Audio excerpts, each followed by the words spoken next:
Hi అండి. Customer ఆన్‌లైన్‌లో తీసుకున్న అంటే ఫ్లిప్‌కార్ట్‌లో తీసుకున్న లెహెంగాకి మీద బ్లౌజ్ అయితే తీసుకొచ్చారు. బాగా చిన్న సైజు 30 కూడా లేదు.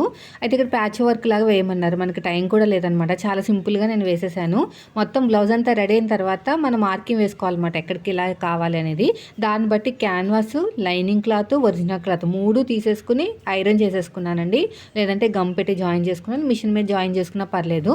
తర్వాత దానికి కరువు తిరిగిన చోట ఉంది కదా! అక్కడ పైపింగ్ వేసేసుకొని ఇప్పుడు ఈ ఫ్రంట్ పార్ట్‌కి అయితే జాయిన్ చేస్తున్నాను. అయితే మనకి క్లాత్ మరీ ఎక్కువ లేదు. వాళ్ళు హ్యాంగింగ్స్, థ్రెడ్స్ అవన్నీ కావాలన్నారు. సో, నాకు క్లాత్ సరిపోదని చెప్పాను. జస్ట్ రైట్ సైడ్ వైపుకైతే డిజైన్ వస్తే సరిపోతదక్క. లెఫ్ట్ సైడ్ ఎలాగో పళ్ళు కవర్ అయిపోతది కాబట్టి అవసరం లేదన్నారు. అందుకు నేనేం చేశానంటే జస్ట్ రైట్ సైడ్ వైపుకి మాత్రమే నేను ఈ డిజైన్ అనేది పెట్టానండి. చాలా సింపుల్‌గా అయిపోతది. పెద్ద పెద్ద కటింగ్‌లు చేసేస్తా ఉంటారు కదా! పేపర్ మీదని, ఇదని, అదని అదేం అవసరం లేదు. చాలా సింపుల్‌గా క్లోజ్ చేయొచ్చు. సో, నాకైతే డిజైన్ అయితే రెడీ అయిపోయింది. మొత్తం వీడియో పెడతాను ఫ్యూచర్‌లో.